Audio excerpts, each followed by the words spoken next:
18 जिसका शीर्षक है उखड़े खंभे, पाठ का अध्ययन करेंगे, उसकी व्याख्या सुनेंगे। आप सभी लोग अपनी अपनी किताब खोल लें। पाठ 18 उखड़े खंभे। सबसे पहले इस पाठ को किस शैली में लिखा गया है इसके बारे में जान लेते हैं। ये पाठ हरिशंकर परसाई जी द्वारा लिखा गया है। ये एक हास्य व्यंग्यात्मक शैली में लिखा गया है। इस पाठ को पढ़ने से आपको हंसी भी आएगी और ऐसा प्रतीत होगा कि मतलब एक दूसरे पर व्यंग किया गया है, कटाक्ष किया गया है। इस पाठ में राजा और उसके राज्य के कर्मचारियों की मुनाफाखोरी पर व्यंग करते हुए लेखक ने इस पाठ को लिखा है।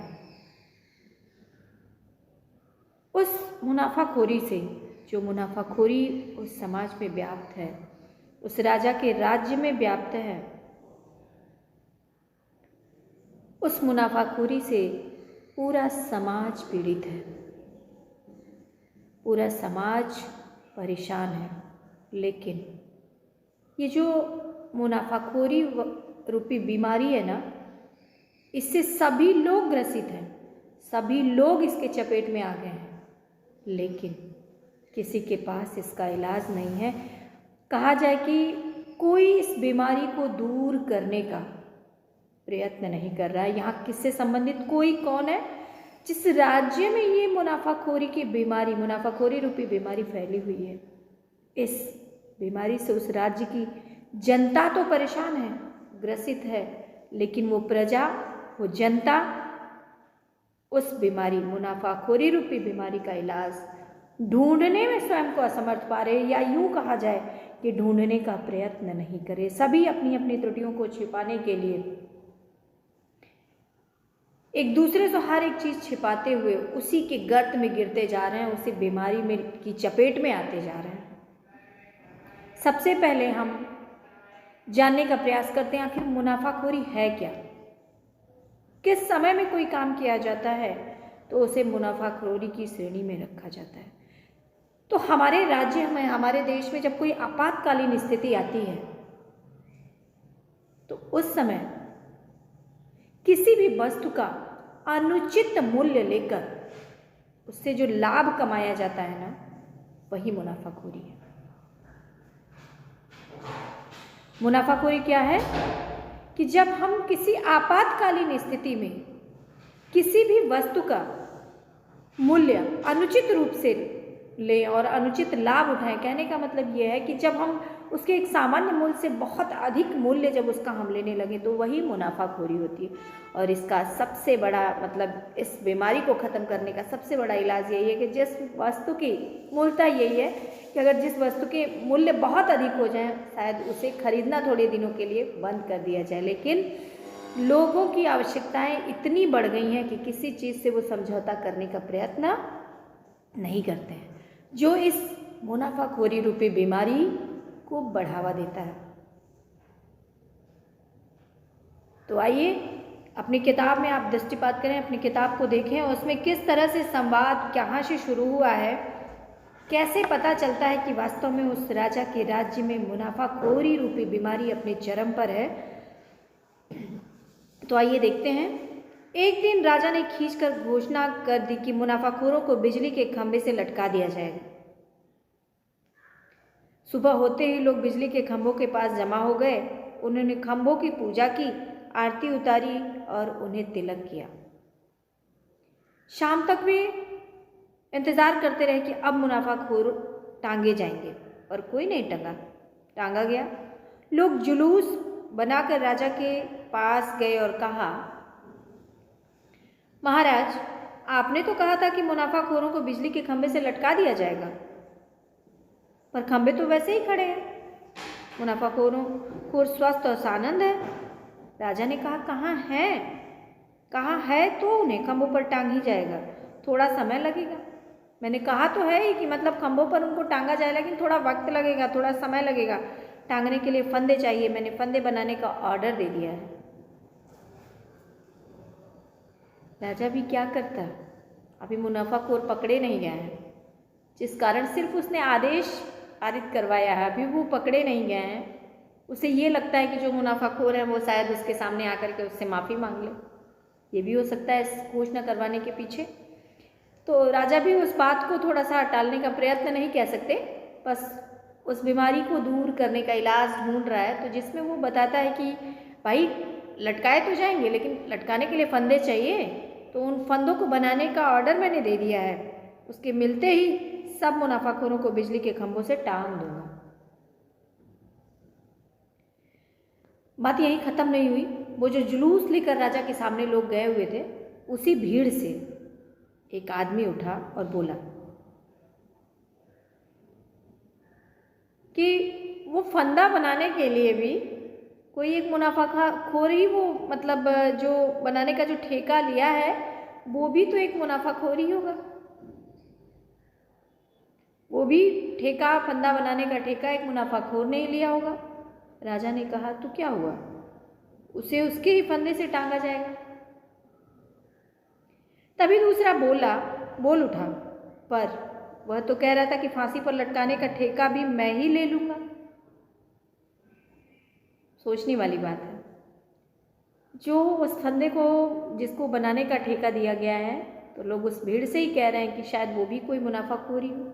तो राजा का प्रत्युत्तर क्या रहा कि ठीक है, तो फिर उसे भी उसी के फंदे में लटका दिया जाएगा। लेकिन दूसरा व्यक्ति बोलता है, राजा की बात को काटते हुए दूसरा बोलता है, नहीं नहीं, वो तो कह रहा था कि फांसी पर लटकाने का ठेका भी मैं ही ले लूँगा, मतलब उस फंदे में जिनको जिनको फंदे में बांध कर उस खंभे से लटकाया जाएगा, उनको लटकाने का ठेका भी वो फंदा बनाने वाला मुनाफाखोर ही स्वयं ले लेगा। तो इसके बाद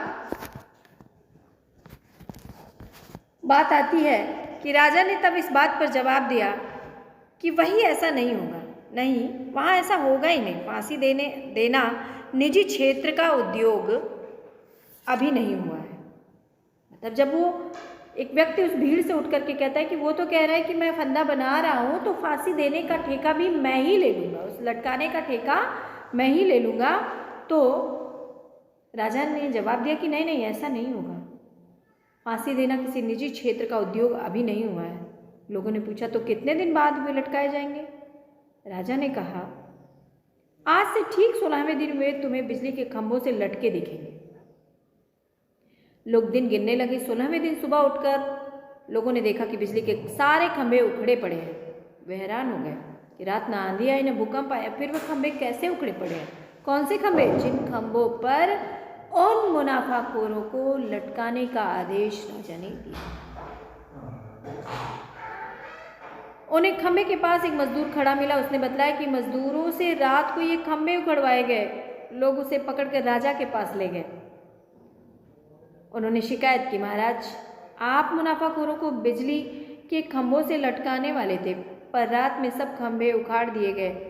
हम इस मजदूर को पकड़ लाए, यह कहता है कि रात को सब खंभे उखड़वाए गए हैं। राजा ने मजदूर से पूछा, क्यों रे, किसके हुक्म से तुम लोगों ने खंभे उखाड़े? उसने कहा, सरकार, ओवरसियर साहब ने हुक्म दिया था। तब ओवरसियर को बुलाया गया। मतलब कहने का मतलब यह है कि मुनाफाखोरों की पंक्तियां बनती गई। मजदूर ने कहा ओवरसियर साहब ने, फिर ओवरसियर साहब ने कहा कि उसने राजा से कहा, क्यों जी, तुम्हें मालूम है मैंने आज मुनाफाखोरों को बिजली के खंभे में लटकाने की घोषणा की थी? उसने कहा, जी सरकार। फिर तुमने रातों रात खंभे क्यों उखड़वा दिए? सरकार, इंजीनियर साहब ने कल शाम हुक्म दिया था कि रात में सारे खंभे उखाड़ दिए जाएं। अब इंजीनियर बुलाए गए। इंजीनियर ने कहा कि बिजली इंजीनियर ने आदेश दिया था कि रात में सारे खंभे उखड़वा दिए जाएं। मतलब क्रमबद्ध तरीके से एक दूसरे को बुलाया गया। अंततोगत्वा इस पाठ में मुनाफाखोरों की जो लड़ियां हैं ना, वो टूटने का नाम ही नहीं ले रही हैं। और एक राजा के एक छोटे से प्रयत्न ने, छोटा सा एक मतलब जो आदेश दिया उन्होंने, छोटे से प्रयत्न पर ही सारे मुनाफाखोर हूबहू सामने आ गए, अपने आप सामने आ गए। तो इसलिए इस पाठ में हरशंकर प्रसाई जी ने ये स्पष्ट किया है कि अगर हम किसी चीज़ से लड़ने का प्रयत्न करें, अगर उसका इलाज ढूंढने का प्रयास करें, तो कोई चीज़ असंभव नहीं है। शायद अगर राजा ने ये बात ना कही होती कि मैं इस खंभे से, बिजली के खंभे से सभी मुनाफाखोरों को लटका दूंगा, तो शायद ही ये मुनाफाखोरों की बात, मुनाफाखोरों के बारे में उन्हें जानकारी मिलती कि कितने मुनाफाखोर उनके राज्य में हैं और जिसकी वजह से उनके राज्य की जनता परेशान है। वही स्थिति आज हमारे देश में है कि हर तरफ भ्रष्टाचार और मुनाफाखोरी दिखाई देती है। उससे जो धनाढ्य परिवार है, जो धनाढ्य व्यक्ति हैं, उन्हें तो बहुत फ़र्क नहीं पड़ता। जो मिडिल क्लास फैमिली है, जो निम्न वर्ग के लोग हैं, शायद इस मुनाफाखोरी और भ्रष्टाचार से वो सबसे अधिक ग्रसित होते हैं। तो किसी भी चीज़ को समाप्त करने के लिए सबसे पहले कुछ तो शुरुआत करनी होगी, तब जा कर के ये सारी बीमारियां, भ्रष्टाचार और मुनाफाखोरी रूपी बीमारियां समाप्त होंगी। और अब अगली वीडियो में आप लोगों को इससे संबंधित इसका PDF और एक्सरसाइज एक्सप्लेनेशन की वीडियो आप लोग को भेजी जाएगी, और जो भी प्रश्नोत्तर आपको लिखने के लिए दिया जाएगा वो आप साफ साफ सुंदर सुंदर अपनी उत्तर पुस्तिका में लिखें।